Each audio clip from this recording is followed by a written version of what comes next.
Hey guys, good afternoon. It's a rainy day here in South Florida. I want to say to everyone out there, America is really hurting. America has always been hurting for black people, so yeah, black lives do matter, guys. Yes, it does. Yes, it does. Because my life matter, the lives of my children, my hubby, my brother, my sister, my nieces, my friends. Yes, their lives matter. And, I want to talk about, before I get into, what I really want to talk about, a little bit on systematic racism. Systematic racism, guys, a big example of systematic racism. I was watching the news this morning before I came out, and in Minnesota, it these white supremacists and all of them, they have these guns and stuff out, and they stormed the courthouse and all of these things and stuff like that. And I'm looking at it like, if a white person was, you know, loves guns and they buy a lot of guns, licensed guns, they're licensed to carry these firearms, right? They have a concealed permit, right? And they collect these firearms. Now, if a police officer was to enter these people's homes, they would not be arrested for carrying or having all these guns. They would be perceived as an avid gun collector, right? But if same scenario, but the color is different and it's for a black person, then now you're being, singled out as a thug, right? And they come in with guns drawn and all of these things and stuff, but we're in the United States of America. The same laws and the same rules. We're under the same government. So why is it different for me? Why for me to carry a concealed weapon? I'm a threat. But when they do it or when you do it, it's, it's for security.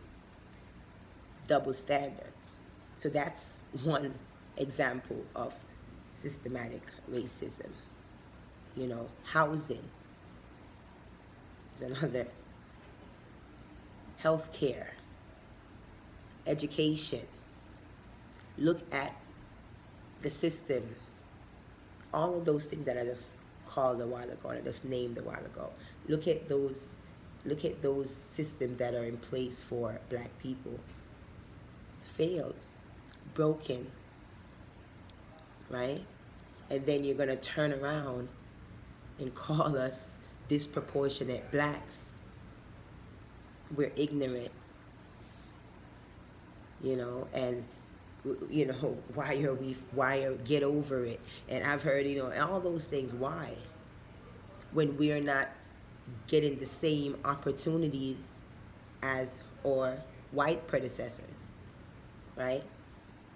Went to the same school, graduated in the same class, but yet still I'm viewed as less fortunate or disproportionate when I'm well educated, I'm intelligent, but I can't get that job because of my skin color. But my white predecessor that came in 20, 30 in his class, I came in one, the first, the second, the fifth, top five. But I was overlooked because of the color of my skin, right? It is what it is, guys, and we need to start having that conversation about it, because this is what we talk about when we go home. When you get passed over for that promotion, you can't lash out at work, but you go home and you get angry around the same people that look like us.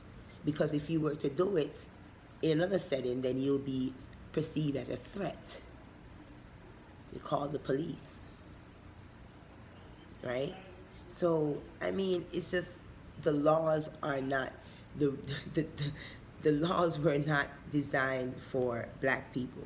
You know, the Constitution was written over, you know, how many years ago, 400 years ago, or however long it was written. Back then, think about it, we were in slavery and stuff. So why would they write something about to, and incorporate us in it if at that time we weren't even looked at as anything? You see what I'm saying? So they have to change the Constitution. They have to change the laws. It has to be changed. That's where it has to start. You understand? It has to start, or else we're gonna keep marching, and we're gonna keep seeing or black men and black women dying by the hands of law enforcement, by the hands of our white, you know, predecessors, because there's no laws out there to protect us. It's like they could march, get a whole group of people and march down and come take you out your house. You know, that's something I saw on TV. I didn't know. I've never heard about racism until I came to America. We didn't know about racism in Jamaica. I never grew up knowing about racism in Jamaica. I didn't know about racism. I didn't know about homosexuality. I didn't know about all of those things until I came to America. You understand? So, I mean, America has taught us a lot. So now when we're seeing the history of America as immigrants, and we're looking at, you know, people who are being oppressed before we came here, you know, and we look at it and we're like, wow, you know, it's sad. It is really, really sad, guys. And we have to all get together and figure out how we can come together as one, as a unit, to try to change the Constitution, change these laws that are oppressing us as black people or black communities. We need the same laws and the same rules that are going for white people. We want those same laws, and we want the same opportunity to buy that house, not because of our color, but because we have the money and we have the credit. You understand? Because of our credentials, not because the color of our skin. That's what we want to be perceived as, from our credentials, not by the color of our skin. You know, look at what I can do. Look at my requirement. Look at my accomplishments. Look at my honors. Look at all of those things. Don't look at the color of my skin, because I can get the job done. I will get the job done. And most of the time we do get the job done and get it done way, way better. So yes, Black lives do matter.